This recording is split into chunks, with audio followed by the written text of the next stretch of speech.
This is the Ben Herman Show.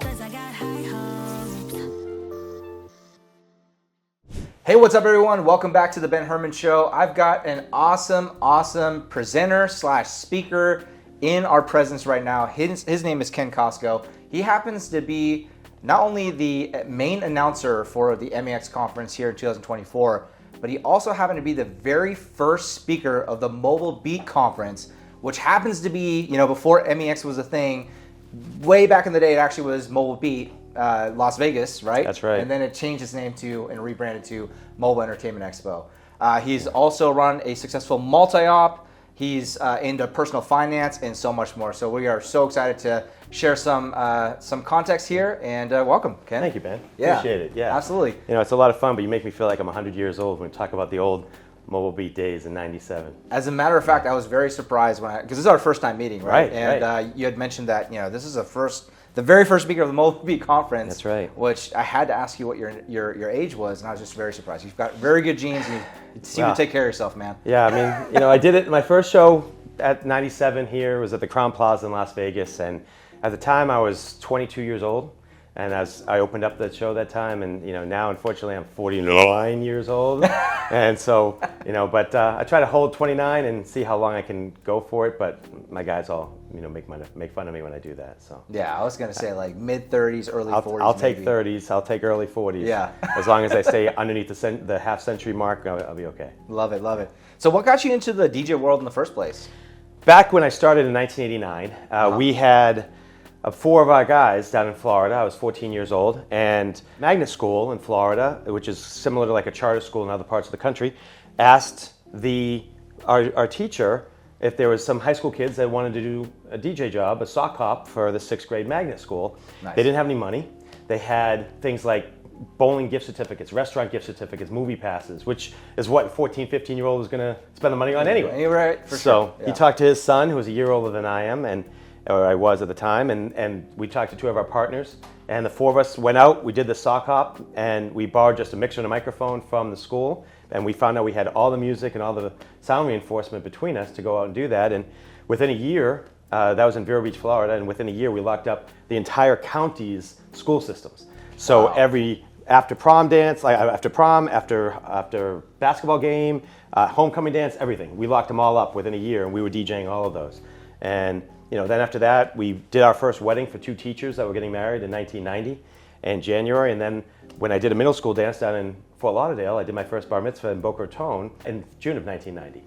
And now, in 92, all of the guys graduated. We all split up, went into different directions. And I went to Massachusetts and sold the part of the business to venture capitalists when I was 17.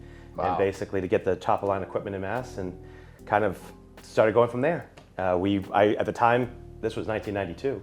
So in 1992, we ended up I was working for New England Telephone, which is now a couple companies later called Verizon, and I was doing repair service. And when I would go into work for that summer, they had all the yellow pages in a binder, and I photocopied every single DJ listing in the yellow pages, and I probably made 200 phone calls to try to drum up business to be a subcontractor while I was building my business in Massachusetts. Wow. And I hired my first person in 1993, and by the time I graduated college at 20 years old, I sent out 1996, that calendar year, I sent out 96 events and grew it to 400 by 2000. That's incredible. So it was a fun ride. I pulled back to 300, and I give a lot of the credit to the great staff that I've had over the years, because without these guys going out performing at the top level that they perform in Massachusetts, we wouldn't be, nor I would be, very successful to this day. So I mean, these guys have busted their humps for me for so many years, and for their clients.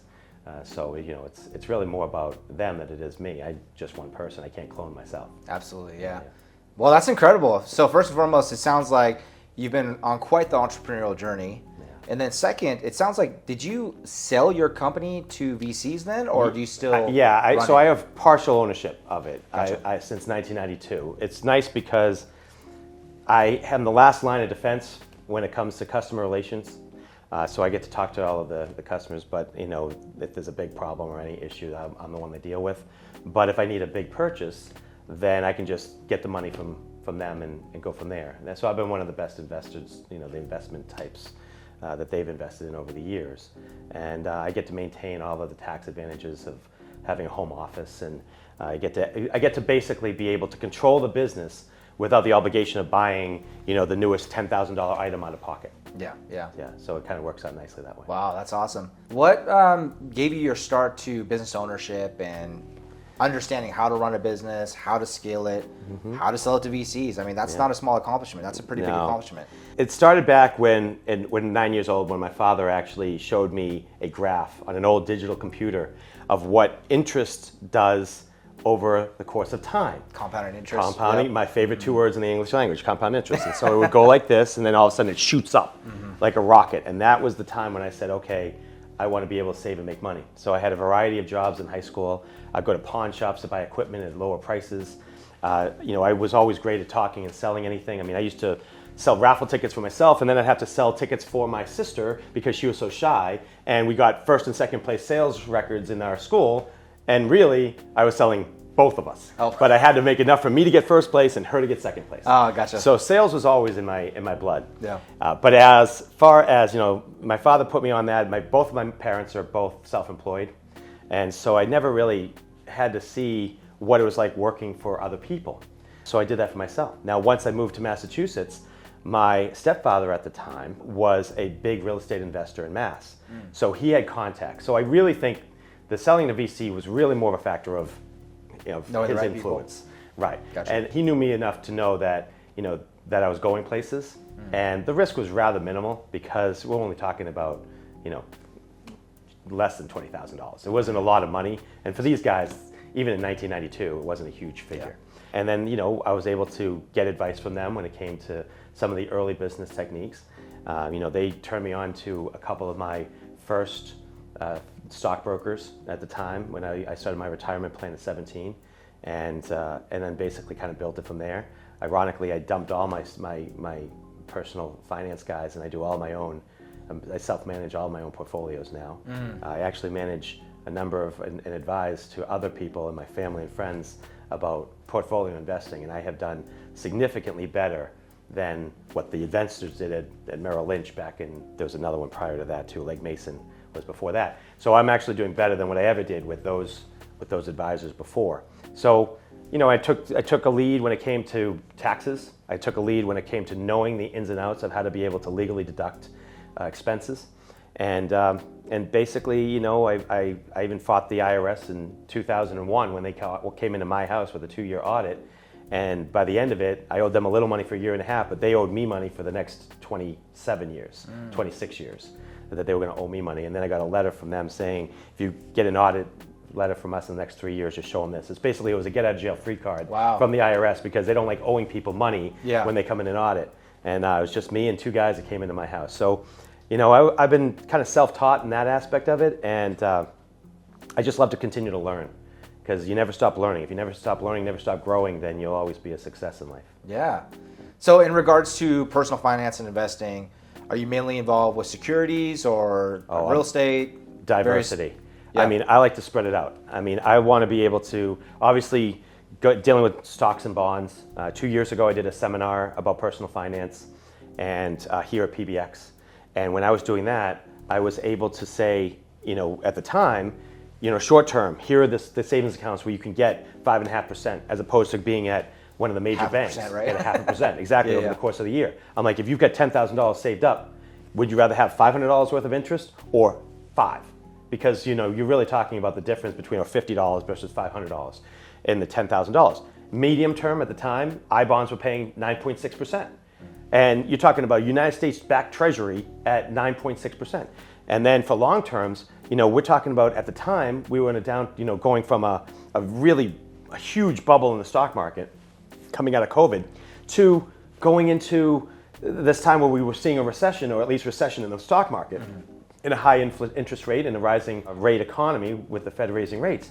So I was changing my high risk portfolio to more like dividend portfolios, staples, cyclicals, value stocks, because those are going to be the ones that are going to make money in 2022, and until things started to come back, and in 23, so in 22, 23, everything went down until we got to the end of October, And once you saw all the pieces come together in the end of October, then it transitioned back in the other way. So I have that level of portfolio, but in addition to that, I also want to believe in passive income streams. So, I decided to buy an Airbnb in Florida right in the beginning of, or towards the middle of COVID, when the prices were still down, and watched the house that I bought appreciate by $120,000 in value between the time of the contract was signed and the time of closing. In like 40 days, it went up $100,000 in value. So, and then you had revenge travel in Florida because COVID never existed in Florida, and along with like New Hampshire. And the next thing you know, making money hand over fist during that time period when they opened those up and other states were shut down and cruises were still shut down. And now I'm looking into another area because I got out of the I bonds because the rates started dropping. So now we're at 3.6 or whatever percent. So now I'm like sitting here saying, let's get out of that and we'll go into some other area. And so now I'm looking into things like tax liens sales for counties and city and counties. And I'm trying to diversify into other things, even looking back now at microloans because interest rates are so high. Sure. When someone needs a personal property loan, now you can try to get into microloan where you're not investing $1,000 into one person, but it's $100 over 10 people. So there are lots of different avenues where you can actually be able to make money while spreading out your risk. And I'm a big fan of being able to try to find a way to make a considerable amount of wealth and spread that knowledge among a number of different people that are in my inner circle, so that we all can, benefit from it. Raise the tide, exactly. So Absolutely. Raising tide rises all boats, or whatever the line is. I don't care what the line is, but it holds pat, because when you're doing that, and everybody is succeeding, then you help to remove the element of animosity and envy. Absolutely. Yeah, and so it's really about diversification at this stage. Love it. Yeah. The thing is that just like the word states, currency, right? So our money is currency, which means just like with a river current, it loves to be moved, it loves to stay in motion, right? When you keep it stagnant in a savings account, for instance, especially at a commercial bank like a Wells Fargo or Chase, you're usually earning less than 1%. Sometimes when you get lucky, depending on the interest rates, you might be at 1%. And on average, I understand we've been through a very unique time in the last few years, but on average, inflation stays around 3%, which means, do the math. If you're earning 1 to 0.5% in your savings account, that means you're losing money by keeping it in a savings account. Yeah, buying power. It's not about how much you have; it's the buying power of what it represents. So if you're at a 3% inflation rate and you're getting 0.5 or 1%, you're losing 2%. Or 2.5%. Absolutely. So you have to be able to get something that outpaces inflation, and you can't do that by being stagnant in most cases. Yeah. And there are different things. But like you suggested about the 5%, right? High yield savings accounts. Absolutely. Online, you can easily get that right now. You can get that at a Bank. You can get that at a Bass Bank. Both, Raisin is another great resource online. RAISIN, Raisin.com. Where you're getting money that's still liquid in a money market savings, but you're getting over 5% in all three areas. At least you're outpacing the inflation by 2%. True. So you're at least gaining on that portion of it. Yeah. The other thing is, where a lot of people don't consider about personal finance is, it comes down to decreasing your bad debt, which is first and foremost, because credit cards will eat you alive. I've been saying this forever, but school loans are the biggest Ponzi scheme, I think, in the entire country. You can't file bankruptcy and get out from underneath the school loan. So school loans will crush you. And they're handing them out to people who are literally freshly 18. And they have 17. no idea. Yeah, exactly. They have absolutely no aspect of what it's like to be in the real world. It's kind of like back in my day when I went to college. I sound like I'm 50 years old. The fact is, back in my day, we were uphill both ways in the snow. Back in my day, we would go to college and they would have these credit card booths set up outside on the quad. Yep. And they'd be like, hey, you want a t-shirt, you want a Frisbee, you want the blanket, whatever, and they sign you up for credit cards. Right. It's great for them. Yep, but sure. Now you're giving credit cards to kids that absolutely have no concept whatsoever of money and how to use a credit card. And the next thing you know, not only do they have school debt and loans, but now they have debt on credit cards charging 24, 26, 28, 30% interest, some of them now. So, the first thing they have to do is you got to get out of your credit card debt. And if that means consolidating it, it means pulling on your purse strings, bringing in other streams, whether it's freelancing on things like Fiverr, getting a second job, having a roommate. You can even do things like there's a company and I can't remember what the name of it is, but it allows you to rent out your space for people to drop off your luggage while they're waiting for their flight for the end of the day. Interesting. So you can literally, if you want to, just have, hey, here's a space where you can drop your luggage off. In my garage. Right. You know, secure it at 12 noon. They come and pick it up at 8 o'clock for their flight at night. Wow. And if you're on the West Coast, you're taking a red eye back east. Yeah. So there are lots of different avenues where you can find little bits here, little bits there, and be able to, go, and find ways of being able to make that revenue to decrease your personal debt, and especially your bad debt. Yeah. And then transfer it into your nest egg of emergency funds, and ultimately into your investments for the future. And the best thing you can do when it comes to it, especially if you've got young people that are watching us, if you're on a vlog or you're in a podcast, you're relatively young. There's not a whole lot of 75-year-olds watching vlogs. Yeah. Okay, it just doesn't happen. Statistically, we know that. But the good news is, if you're young, you have the power of time. And there is nothing better than the power of time. If you want to be wealthy, you need to have three things. You need to have an income flow, whether that's through a job, entrepreneurship, or any of these additional options. You need to have fiscal responsibility for yourself, living within your means. So that's the second thing. And the third thing you need is time, which somebody at 49 years old doesn't have anymore, or very limited to. But if somebody is 18 who's watching this today, they have the power of time to be able to create the wealth that they want to have to sustain them from 40, 50, 60, 70 years. And that is a resource that you'll never get back. Absolutely. So even if it's $10, $25 on a monthly basis, 50 or 100 if you can go ahead and swing it, you can sit there and say, oh, well, I can't come up with $1,000 here. No one says you have to. Yeah. You come up, stop going to Starbucks and getting a $7 latte on 5 days a week. That's $35 a week. That is now $150 a month. Okay, that's $1,800 a year in lattes. If you look at the annual basis of what we waste money on as a society, and especially young people in society, they'll be able to see what that money is going to do. If it's $5 a day, and you're only saving $20, treat yourself once, Friday, latte day. Treat yourself once, but if you can save $20 a day, now you're talking about $1,000 a year at 50 weeks. Yeah. And that is going to grow exponentially, especially when you go over 30 years, 40 years, 50 years, and you're only paying yourself.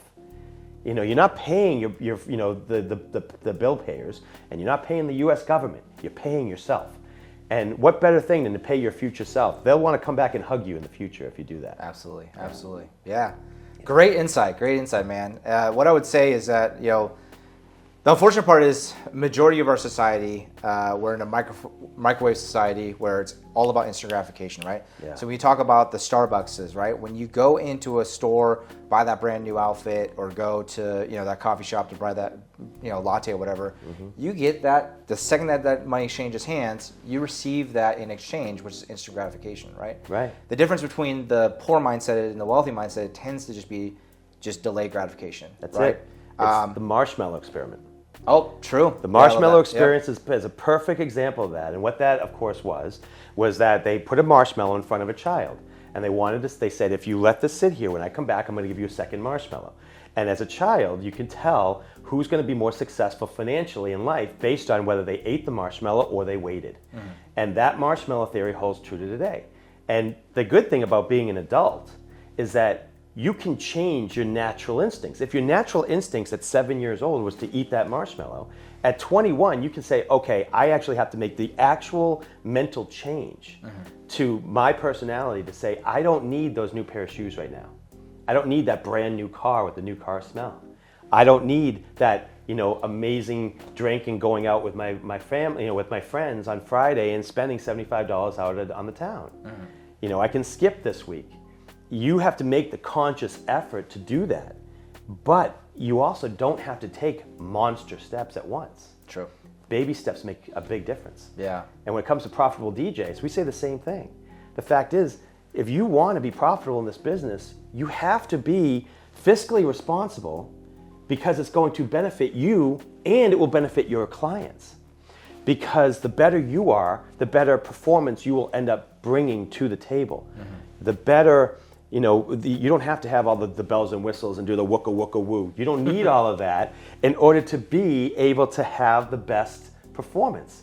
You can provide the best client services by answering emails and returning phone calls and being attentive when you're on location. It doesn't cost you anything. Yep. And those are the best things in life because there's so few of us that are actually doing it. Yeah.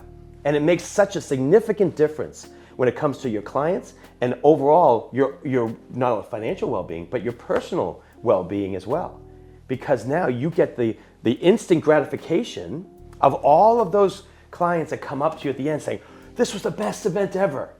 You know, you're the best DJ ever. You're the best MC. You know, I went to a wedding 6 months ago. That guy was terrible. You blew him away. I wish I had you for my wedding. Mm-hmm. There's your instant gratification. And it doesn't cost you anything. So you can still get it, and you can do it in another way and still be able to create wealth over time. Absolutely. Yeah. But just like with the compound effect, right? Compound interest, compound effect are synonymous. Is that there's usually lots of effort in the beginning, slow results coming back. That's right. Right, You and then have once to- the You curve. have to be patient. Exactly. Yeah, right? and this I can mean- be years, by the way, not just months, but years sometimes. Exactly. I can tell you that one of the things that we've done, and from a business standpoint, I think this might be maybe the best business tip that I can say today. This is a story that came about back in the early 2000s, in 2003. I'm from Massachusetts. The Red Sox were a big deal. Not so much in 2024, but in 2003, they were a huge deal. And I had season tickets for the Red Sox, and I had 52 games. And what I did was I would take about 20 of those games, and I would give a pair of tickets to all of my venues that had been referring us. And so what we did was we gave them the tickets, and they would go to the games, and they'd thank us, and we'd occasionally get referrals with them. One of the places I did was at Embassy Suites in Waltham, Massachusetts. I gave them a pair of Red Sox tickets, and this was probably in 2012 to a lady by the name of Jessica. Jessica moved on to another venue. I went down there this past winter. We ordered personalized jars that were with our logo and our website etched on the side, and we filled the jars with M&Ms. And it was all holiday M&Ms, red and green M&Ms. Yeah. And we didn't mail them, but we physically went from venue to venue that refers us, or the ones that we wanted to cultivate relationships with, and hand-delivered these jars of M&Ms. Cost me next to nothing. Yeah. But when I went in and saw Jessica at this new venue, she said, I still remember when you gave me a pair of tickets from, to go see the Red Sox back in the day. That was such a great thing. And then we're talking about, this is December of 2023. Yeah. And this was probably 2013 or whatever, Yeah. 10 years It's ago, about a decade. and she remembers it to today. Yeah. Now Yeah. she's at a wedding factory, an event factory in Massachusetts. And now she wants to refer us for her brides, but she also wants to book us in her corporate packages for all of her summer outings, which is even easier for us to book. Yeah. And that's the type of stuff, you're cultivating that relationship. If I just gave away the tickets 10 years ago and I never did anything, I would not be in the position I am today, because now we're getting that job partly because of the relationship I cultivated 10 years ago. Mm-hmm. And that makes a big, big difference when it comes to this. It's like you have to have the patience to know that you have to show your true colors to these people, Yeah. and you need to network, and networking takes time, it takes effort, Yeah. but not necessarily a whole lot of money. But like you mentioned, it does take time, does take effort and energy as well. And a lot of times in the very beginning, you're not going to get a return on investment instantly, right? It's going to take some time to really nurture those relationships. Yeah. Yeah, absolutely. I have a funny story. When we were at Mobile Beat back in the early 2000s, in the All-Star Team days, we were at the Tropicana, and what happened was they needed an MC for the show. Well, the person at the time, who was Mr. Lucky, Jimmy Johnson, we'll be inducting him into the Hall of Fame tomorrow night.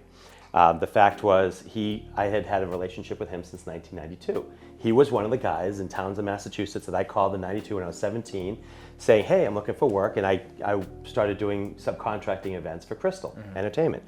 And so I was working for him all along, but here's the point that I stress.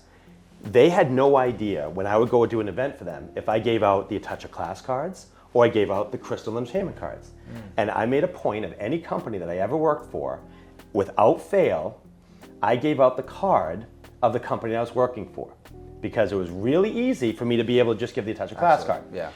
And I can tell you that moral fiber that I would never break came back in 2000 or 2001, I don't remember which year it was, because Jimmy said, I need somebody I can trust to MC the All-Star Night for Mobile Beat Magazine. Yeah. And I would do Chicago, I'd do Cleveland, I'd do Orlando, I'd do Vegas, and there was twice a year, one in Vegas and one satellite show at the time. And I would go out, and now I'm MCing at every one of these shows because of the relationship that I cultivated with Jimmy, but that wasn't based on the networking. That was based on the moral fiber Ethics. aspect. Yep. Exactly, the Absolutely. ethical way that you conduct your business. We are not, yes, of course, we're competitors, but you can be best friends with your competitors and still be able to, make a living.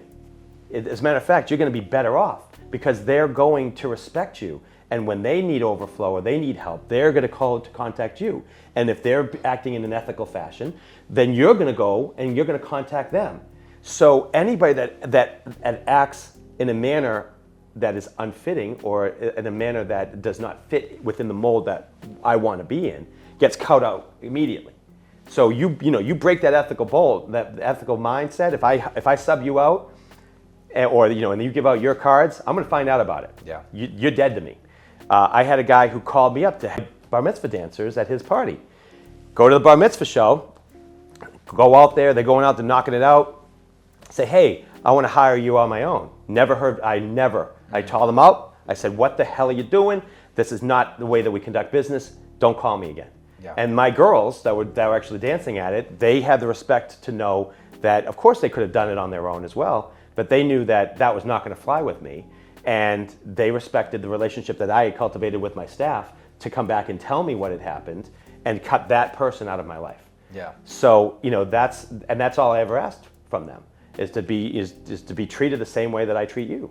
Absolutely. And that's golden rule. And that's I mean, literally, it's Yeah. you don't have to be religious. You can still be ethical. Yep. And and that's what's really nice about this is that if you do that, the rewards are going to come for you in ways that you never even expected. You never anticipated they were ever going to be, able to come back. I never in a million years thought after I left, Mobile Beat in the late 90s, I'm like, I'm not coming, I'm like, I'm done with Vegas. I was like, okay, I'd been there, done that. Next thing you know, I'm coming out and, I'm on the biggest stage. I was in Chicago where a couple of the best guys back in the day, I was laughing. I was carried in on a throne to the All-Star stage. It was hysterical. I mean, It was like, these are experiences that you'll never have, that I would never have had if I went down a different path. Yeah, yeah. So if you've got young people that are out there, I mean, the number one thing is, follow that moral, ethical line, because that is going to come back as a benefit for you more ways than you could possibly imagine. Absolutely. Your reputation is your brand, and just like one of the savviest investors in the world, Warren Buffett, says, it takes years to build a reputation, and it only takes 5 minutes to lose it. Right? One episode, one thing. Exactly. That's it. Exactly. Yeah. So be very wary about, even though you may get a short-term payout or outcome from not doing the right thing, it usually will come full circle, right? Yeah, What goes around absolutely. comes around. Yeah. Absolutely. Yeah. Well, Ken, I'd love to shift gears a little bit and talk more about DJ stuff. So you seem to be very well knowledgeable in business and investing. There's a lot of DJs that are watching this. What are some pointers? Like, if you were to look back at your career, how many years? 34. 34, Yeah. right? So over 3 decades of experience. If you were to sum it down to like the top 3 things that have been the biggest, most impactful things that you've done in your business career, what would those 3 things be? I would say that first one is taking the risk. Okay, so taking risks, whether you step out of your door and take a risk of not getting hit by a bus, or taking a risk of trying something different, like expanding. That's probably one of the first things. I mean, I bought in August of 2020, smack dab middle of COVID. I bought an entire casino company. I bought 120 tables, 10 years of back clients, phone numbers, website, everything to the pictures on the wall. We weren't doing a single event, but I'm taking a risk. So take that risk. When the opportunity presents itself, jump at it. Because you will regret. My biggest fear in this world, some people like public speaking and others are closed spaces and spices. Spiders, right? I guess sharks. My biggest fear in this world is what if? What if I didn't do it? What if I didn't take that chance? So I say the first thing is, from a business standpoint, is take the chance. If you think you can make money on that item, order that item. but always ask yourself the question, will this make me money? Anything I buy, all the way down to these stupid glittery jackets that I have, will it make me money? Yeah. But if your answer is yes, it will make you money, then take the risk. I've lost on numerous things that I've taken risks for, but I don't regret the losses. And that's a big deal. So that's, from a DJ standpoint, I would say that's the first thing. Step out from behind the system. Don't be locked in your box, okay? Anybody that has a Spotify account, a YouTube, Amazon Music can call themselves a DJ. That's not a DJ, okay? That's a jukebox. The fact is, you have to get out from behind the system. You need to take the chance to talk with your venues. You need to take your chance to talk with your photographers, your videographers at these events. You need to be able to talk to guests off microphone. You need to be able to check in with the bride and groom, even if you're afraid that you did something wrong. I've had a time where I actually said the wrong first name of the groom during introductions. Oh, yeah. I've had that happen. Happens to the best of us. Oh, you got to go over it. Immediately apologize, okay? Everybody's human. Everyone's going to make that mistake. If you don't apologize, you're going to hear about that when they come back from the honeymoon. You're not going to hear about it again if you make a joke about it and you say his name 15 times in a row just to make sure that everybody realizes that it's like, oh, my bad. Yeah. That's the type of thing that's going to make a difference. The second thing from a DJ standpoint, I would say, is know your music, but don't fascinate on it. Like, don't get focused on it. You don't need to be the best power mixer in the world. You need to be a better reader of crowds. If you can read a dance floor, some of the best DJs that I know have no knowledge of DJing. I do not shy away from the sync button. I don't care. If sync button, we're losing some viewers right now. And you know what? I'm telling you right now, people that are old school, like, this guy's not a real DJ, he'll use the sync button. Yeah. And I'm going to say, screw you, it's a tool of the trade. Okay? You're not going to tell a carpenter not to use some sort of a locking vise because he can use a regular vise. Okay? It's a tool of the trade like anything else. And when it comes to tools of the trade, utilize them to your advantage. They are not going to make or break you. So you do not have to be the best mixer, but if you can read the crowd, you're going to be a better overall DJ. The third thing that I would say, if I had to pick a third one, you can be the reincarnation of Dick Clark. But if you are booking a wedding, or if you're booking a bar mitzvah, that is one day in these individuals' lives. They're booking it sometimes up to multiple years in advance in the sense of bar mitzvahs. I mean, I've got bookings for 2027, 2026. They are booking very far in advance. If it's a normal wedding, it's a year out, you have a 4, 5, 6, 7 hour window on the day of their wedding. You have 12 months leading up to these 7 hours. You are the reincarnation of Dick Clark and you do nothing for those 12 months leading up to it, it's not going to matter.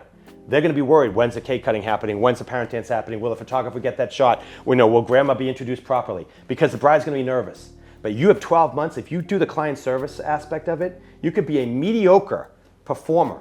But if that business is good for the 12 months leading up to it, they will let a lot of that mediocre performance stuff slide because of how good you were and the relationship that you built over that 12-month window before the event itself. So are you saying that customer service is superior over performance? Yes. I actually say this when it comes to the dancers. When it comes to my dancers, dancing ability is number 3 on my list. Number 1, reliability, dependability. You need to be there because I don't care if you can dance like Usher on Super Bowl halftime stage. If you're not there, you're no good to me. Number 2, personality. If you go out there and you're standoffish from your crowd, I don't care that you can do a windmill into a head spin, into a halo, into a backspin. I don't care. If you have no personality, you're no good to me. And the third one is danceability. I say the same thing when it comes to DJing. DJing should be down low on the list of being a good DJ. Customer service, client services comes first. Second is going to be your relationships with your other vendors that are going to be there. And then the third is going to be what your DJing ability. And I would even say it's fourth because I think MC ability is more important than the DJ ability. Because again, DJing and just the music is not going to separate you from your competition. But these other 3 things above it, all of them are going to separate you from everybody else. So I would say that customer service aspect of it can't be stressed enough when it comes to the successful businesses. Love it. What about the solo operator that's looking to become a multi-op and they're just like, Ken, I don't know how to do it. I feel like it's over my head. It's scary to empower other talent to represent my brand. Yep. What kind of advice would you give them? I would say, just like you do with networking, you have to do it with hiring your MCs, your DJs. You start them off at a position, let them show their stripes. We have a fun story. One of the guys on staff, his name is Brad. We did his brother's bar mitzvah at 11 years old. We did his bar mitzvah at 13. He hounded me for 3 years to hire him. I hired him at 16. He turned 30 this past week. So literally, Wow. He's been with me for 14 years now. He showed his stripes. He was a DJ and a lighting technician and all of that for years. And now he's an MC. He's valuable on our staff. I mean, we're talking about somebody that goes out and knocks out events. Jim Martin, who has been with us for, he's been with me for 24 years.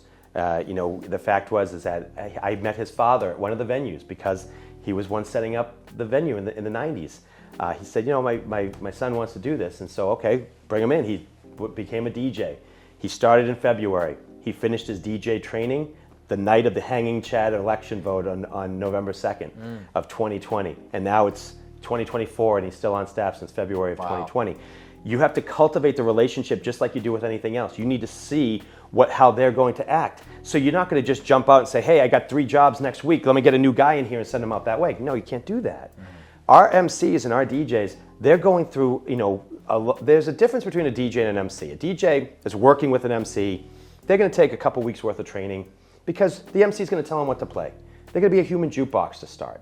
See what it's like. See if they're on time. See if they're dressed appropriately. See how they interact with other human beings at these parties.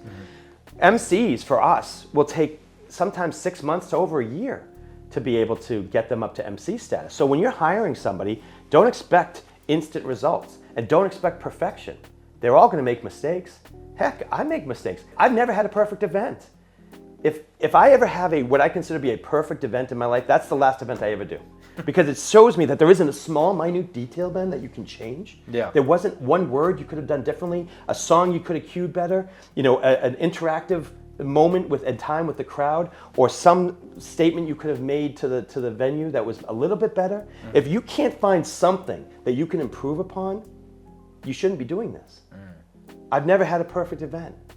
I never sought out to be the MEX MC. It was never a vision of mine to work my way up to that. I found out I was the MEX MC because Rob Peters came over to me and said, "Congratulations are in order." I said, "What are you talking about?"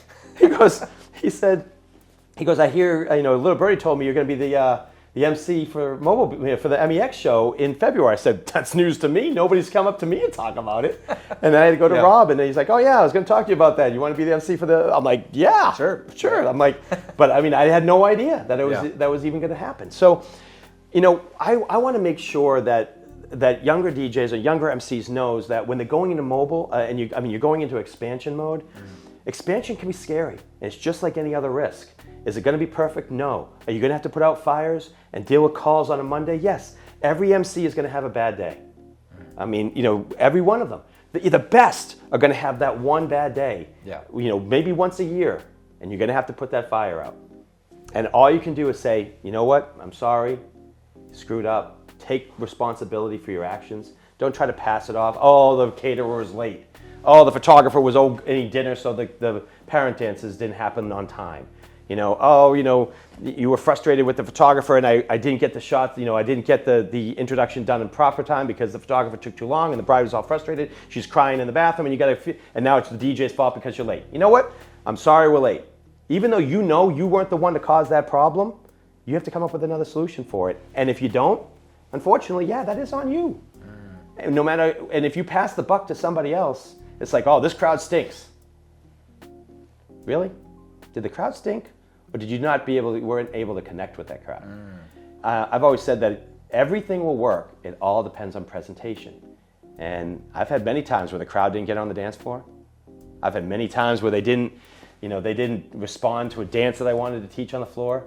And I've joked around. I'm like, "Okay, let's get some people down here on the dance floor. We're going to go do, the Cha-Cha Slide, Cotton Eye Joe, Cupid Shuffle, or something new. Motown, Follow Me. Something they know the song, but they don't know the dance. We'll jump it on the floor. I'll wait. I'm not going to start this. There's 3 people on the dance floor, right? I'll send them out. Go pick up 2 people of your choice and bring them on the floor. You just can't. If we don't have 10 people, no matter what you do, you can't get them on the floor. Fails all the time. all right, I guess this isn't for you guys. That's okay. Let's go to this one instead. Any couples want to do some dancing? Frank Sinatra, boom. You have a backup plan in place. Just to be able to try. Give the effort.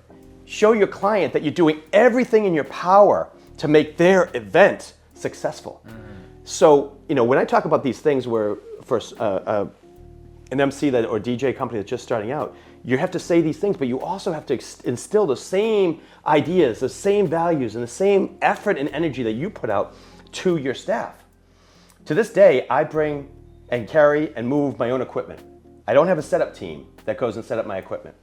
I've seen a lot of companies that will do that, and I'm like, man, someday I want that. I want to be able to just walk in, drive my car, walk in, give me a mic. Hey, how's it going? Okay, do the show. Hey, give it back to my DJ. I'm out of here. I'll see you next weekend. Yep. I would love to do that. That's not happening. That's not happening. The reason being is because I feel that I have to lead by example. And if that means I'm moving stuff, I'm moving stuff. Yeah. And everybody on my staff will know that, we joke around it. Like one of the girls on our staff, she calls me DJ Forearms because I got these massive forearms from just moving equipment. And I'm not a big guy. Yeah. It's crazy to sit there and watch, but I just believe in moving fast and working hard. And if you can show and lead by example, it's going to be a lot better than the do as I say, do it, not as I do approach. Yeah. Ken, you covered a lot there. One thing that really stands out to me is that a lot of us DJ owners and operators tend to be customer focused, but when it comes to multi-ops, we really need to be team focused as well, right? So we're all trying to go after that 5-star review and that video testimonial from the client, but what about trying to reverse it by also going after the team member, right? To get a 5-star review and a video testimonial from them. Yeah, there's a lot of ways of being able to do that. Obviously, you can do it financially with everything from referral bonuses to review bonuses. So there are ways of doing it that way. You can do it, where you're financially incentivizing them over the course of raises, over the course of a year, 2 years. There are other ways of doing it. Like we had, we'll do something called an MVP bonus, where if somebody goes above and beyond the call of duty, the MC can just award an MVP bonus, and they'll come up and Brad or Jim, Molly will come up and they'll just basically say, hey, Jeremy, he deserves an MVP bonus for this particular situation. I remember I had a time where I had a dancer, there was grandparents that were fighting downstairs, and the daughter, the bat mitzvah girl herself, was really upset. And one of my dancers went into the bathroom, really calmed her down, cleaned her up, got her back out to the party with her friends. And it took her probably 15, 20 minutes, but that's going above and beyond. She got an MVP bonus for that. So that's a financial way. But there's also a camaraderie standpoint. For many, many years, especially when I didn't have kids, the fact was that we would go out to dinner after the events were over. We'd go to this place called Harry's, and it would be 1 a.m, a diner. And we had like 6 or 8 of us at Harry's, and we'd be ordering, I'd get eggs Benedict and onion rings, and they had the good ice, the good chewable crushed ice. And one time we went to, it was like an IHOP type of a location, and we had like 6 of us. And who walked in was one of my competitors' MCs. And he came in to have breakfast, and he was by himself. And we talked. We were all pleasant with each other. Like I said, we're all pleasant with each other. We're not, there's no animosity. It's good. And after he was done and he left, I looked at my team that was there, and I said, this is what I want. I'm like, you see the difference? This is a guy who works for the biggest bar mitzvah company in the state, and he's here by himself at the end of the event. It is 1 a.m, and we have 6 of us at this table. That's another way of being able to recognize your staff, is that level. We used to do game nights. We always try to find something different for holiday parties as a team morale boost, because we can't do, as DJs, you can't just throw like a normal holiday party where people are dancing and drinking and having food like you would at any other corporate event in December, because we do a million of those every December. It's like going to work. So we have to come up with other things. We've gone snow tubing and laser tag. We've done drive-in movies, and we just did interactive game box, which is crazy VR thing. And we've gone to Dave and Buster's, and we've gone to we've had cookouts at my house. We brought inflatables in and actually had it in my backyard. We brought in inflatable slip and slides, and there's just so many things. And now, because I have the luxury of some real estate property right outside of Orlando that I Airbnb in Kissimmee, we had a time like this past November where it was like Brad and my girlfriend, Heather, and one of our guys, his name is Tick. He's from Vietnam. He's been with me for 10 years. We took him to Disney for the first time. And so for the whole weekend, and we went there for the IAPA show as well in November, but he'd never been to Disney. So we gave him the tour of his life because we're all annual pass holders except for him. Yeah. And he wore the world's worst shoes. But I mean, the fact is it was ripped apart. But the fact his feet were terrible. Like it was awful. I'm like, you breaking in shoes at Disney World, worst thing you ever do. Yep. But you do things like that. So you keep that level of camaraderie so you know that they have value, they have worth to you. They're not just a dollar sign walking around. Absolutely. And it's nice. We fly down there, the house is free, the car is already there. Come to Vegas, we get a timeshare here. Timeshare is free for the guys that come out here.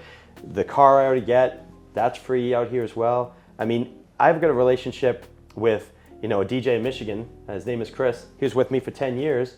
Every February, Chris is right out here with us. Oh, yep. Still hanging out with us, even though he's not technically on our staff anymore. Yeah. Because the fact is he's still part of our team, even though he happens to be in Michigan. Yeah. Because we always call it the mafia. Once you're in a touch of class for 6 months or longer, you never really leave. Gotcha. They'll go to Australia for college study abroad. Yeah. Then they come back. They'll go off to do a job, and they're like, hey, I really miss this. They come back. It's just the way that it works in our company, and that level of family is really important. And I truly believe in cultivating that aspect of it. Yeah. We used to have game nights at 3 a.m. on a Saturday playing Scene It. After the events? After the events. 3 a.m, we'd be there. I'd be in the wintertime, I had 3 of my girls lined up. They wanted the Mocha Cocochinos, these hot chocolates that I would make that are terrible for people with diabetes. I mean, and it was nuts. Yeah. But they lined up on my island in my kitchen, and I'd make each of them a Mocha Cocochino. It was 1 a.m. It's freezing cold outside of Massachusetts. It's hard to after an event with all that energy, it's hard to just go straight to bed. Yeah, you can't. Right? You have to decompress. For sure. Yeah. I mean, my girlfriend forever would say to me, she'd be like, I just want you to come to bed. It's 1:30. I'm like, honey, I'll be in bed at 3. First of all, I still am paying my staff. Like, they've all gone home. I still got to pay my staff. They get those checks ready to go out. I got to decompress. I got to have some cereal or something. I got to watch the end results of Saturday Night Live that is on demand or something. Like, I want to be able to do that before I come to bed. Then I'll come to bed. Calm your mind down a little bit. Yeah, for sure. Because you get all geared up. You get all worked up. And honestly, that level of adrenaline is part of what we love as DJs. Absolutely. We love that the infectious energy is so great because nobody would know it, but I have tremendous stage fright my whole life. I get dry mouth, I get clammy hands, I get butterflies, and every time I do an introduction for a wedding, I still get it today. And if I don't get it, something is wrong. And I'm like, something is not right because I feed off of that energy. So don't be afraid of that fear, embrace it. Yeah. Learn to love it. And that's so much fun to be able to do, Ben. I mean, I'm sure that adrenaline and endorphins shoot off for sure. I mean, I'm sure that you've got that same level of excitement every time you go into an event. Oh, absolutely. Yeah, it's the unknown. You never want to lose it because that shows that you stop caring. That's right. For sure. Yeah. Definitely. Yeah. The second thing that you touched on was about extreme ownership. Mm-hmm. So you had referenced an example of showing up to an event and things are going wrong, and the DJ getting blamed. And the thing that really stood out to me in that answer was that you are the type of person that trains your staff, but also holds yourself to that standard of taking extreme ownership. Yeah. And the great part about that is whenever you blame other people, you're now giving that person the power, right? Mm-hmm. As long as you take extreme ownership of yourself, you actually are in control of your actions. It's great insight. Your things, right? Yeah, so, it's great insight. That's another beautiful thing that you shared with the... I love my favorite story about weddings, which I do frequently, and it's all over my reviews, is bustling of the wedding dresses.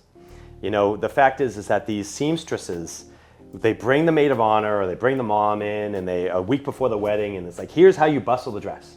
And they give them a 5-minute tutorial on how to bustle the dress. Now, by the time it's the dress bustling time is happening, that maid of honor has been pre-gaming before the ceremony. Yep. They are knocking out the ceremony itself, which is obviously nerve-wracking. They haven't eaten much. Then they have a whole cocktail hour where they're feeding them nothing but drinks.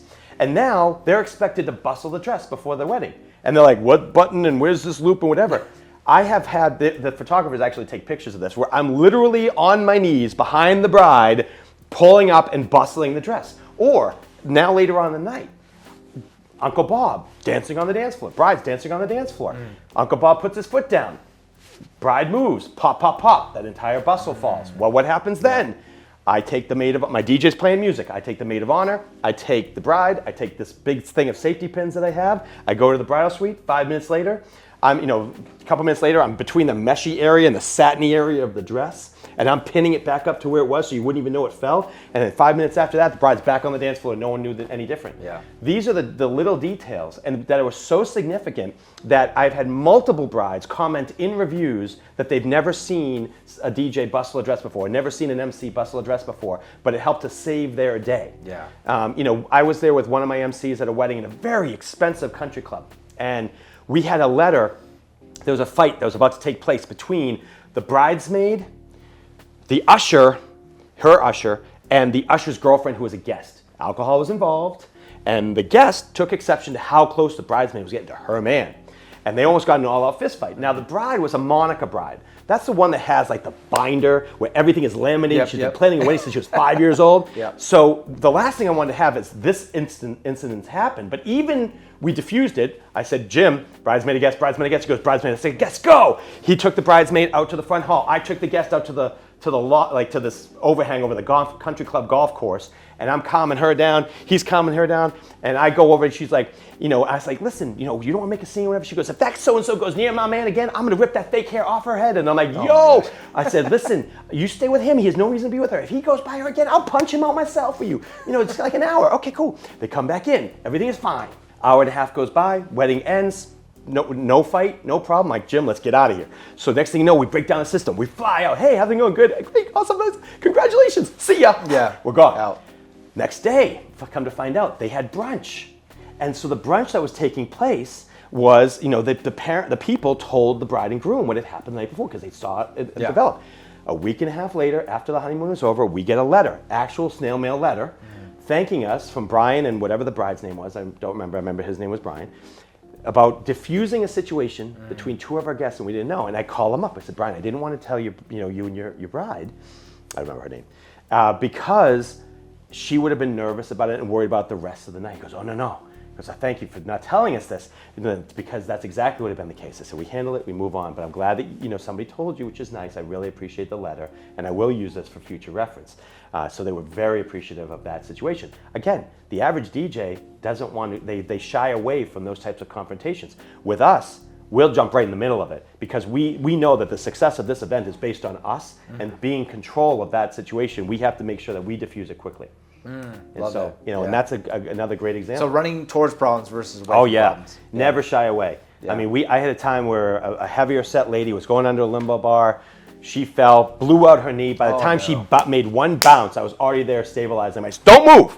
And was stabilizing her leg. And they had brought in the ambulance and everything else. And she was it was like a 40th birthday party. It was the wife of the guy's whose birthday party. She was the hostess, in essence, of the party. She blew out her knee at this event.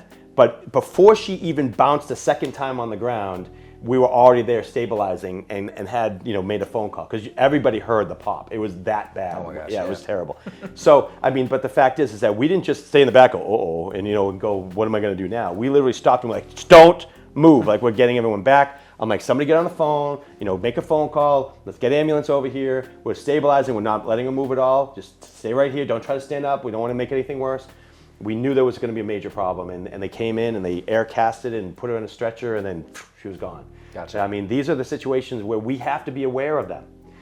New DJs, they may not have experienced it. Once you have 1,000, 2,000, 3,000 events under your belt, personally, you're going to see almost everything. So you need to be able to see it. We've seen heart attacks at events. We have seen, we've actually seen, unfortunately, in an anniversary party, we saw somebody who actually passed away at an event once, which was terrible. Yeah. But you need to know how to deal with the most extreme examples. But you also have to remember, there are smaller examples. One venue refers us now because somebody broke a glass on the floor, and we made an announcement on the microphone that said, ladies, please make sure you have your shoes on because there's broken glass on the floor. So even though they claimed and cleaned it up, there could be still shards. Yeah. So they said that was the first time they ever had an MC get on a microphone and say that. I said, really? It seems pretty standard to me. But I was like, okay. And they're like, and they started referring us because we happened to notice it right when it happened, got on the microphone, and had the ladies put their shoes back on so that they didn't end up with piece of glass in their foot. Yeah. And, you know, it's those situations. You have to always be uber aware or omnipresent to everything that's taking place. Yeah, yeah. And that will end up being, you know, make you a more successful individual and a more successful business owner. Can agree more. Yeah. I would say that one of the bigger takeaways here is the things that fall outside of our job duty or job description is what makes all the difference to our clients and to the vendors that we work. Because really, the vendors happen to be our extended team that day as well, right? For sure. That's right. You know, if you're getting a sundae, you want just the ice cream, or do you want that hot fudge whipped cream and cherry, you know, on top? I mean, if you go to a place in the ice cream store and you're just getting the ice cream and you're getting the hot fudge and whipped cream and you don't get the sprinkles or the jimmies or the nuts or the cherry on top, you're not probably going back to that ice cream store if that's what you were expecting to get. Yeah. And the same thing holds true in this business. You have to take it with the same thing. That little extra step costs you nothing. It doesn't take a minute out of your time. You're there anyway. Just be the best that you can be. Be attentive. And that's going to come back to you as an owner. You're going to be more successful as an individual and in life. Ken, I feel like we could talk forever. Yeah, this has been an incredible conversation. So thank you so much for sharing your wisdom, your knowledge with all of us. I guess one thing I'd love to kind of, as we summarize and wrap up, how can people get in touch with you to find out more about the things that you're involved with? And then also tell us a little bit more about MEX this year. So let's start with MEX, because MEX is such a great thing. I mean, Rob has taken over this extension of PBX and what was Mobile Beat, and you know, Rob Zavakis is so great at this, being able to put these shows together. I mean, this exhibit hall is just loaded with some of the best vendors, some of the best deals you're going to get on the newest stuff, especially when you're like, if you're in a photo booth business, you know, we come here every year and I bring an empty suitcase just to load it up with props, because I know they're going to be all these great props that you're going to want to use as opposed to the paper on a stick. The seminars themselves, I mean, you know, you get to kick it off tomorrow morning, so it's going to be great because, you know, Ben's going to be kicking off, but we have some of we have 14 in the MEX showroom. We have 14 of the most intelligent, most experienced, and you know, the vitality that's going to be shown tomorrow and Wednesday from 9 a.m. until 5 is just tremendous. And the amount of learning that you can do, you know, if you never stop learning in this business, you know that it's just like with life. You never stop learning in life. You never stop learning in the business. You're going to be so much more successful overall in life. And you're going to see in the next 2 days 14. And if you're not here this year, you better be here for next year, because every single year it gets bigger and better, especially on the MEX side, because PBX was here before us. Absolutely. And now we're really finding our footing and expanding on it, all the way down to the Hall of Fame inductees that we're going to be doing tomorrow night, which is going to be exciting for not only the people in the audience and the people on stage, but it's exciting for me because I get to present to these, you know, along with Scott Favor, my partner in crime, he's the PBX MC. I get to present, you know, all of these fantastic photo booth and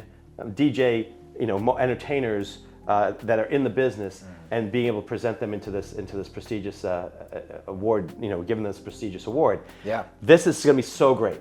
As far as me, I don't hawk anything. I don't sell anything. I don't need to. To be quite honest, I give out knowledge just because it's fun. You know, it's something that's great. I mean, I take nothing away from people that have books. I have nothing away from people that have their classes that they sell or the consulting services or anything else, but I don't do any of that. So for me, if you want to get in touch with me, I'm at atouchofclass.com, all 4 words, no spaces, atouchofclass.com. I'm in Massachusetts. The fact is, my email just goes to info@atouchofclass.com. People can come, send it right to my email address. It's either myself or Brad that replies to that. So that's kind of great. And then besides that, you know, if people want to talk to me and they want to pick my brain to be able to help them, I'll give them whatever time I have. Time is a very valuable commodity. It's the one thing I probably don't have a lot of, but I give you whatever I can give you at that time, but I don't sell anything. You've heard it from him, so go ahead and check out his website, and also come out to MEX. Yeah. If you're not here this year, make sure to come out in 2025. Yeah. Absolutely. Thank you so much, Thanks, Ken. Ben. Appreciate your time. Absolutely. Yeah, you're doing a great thing here, Ben. I appreciate it. Thank you.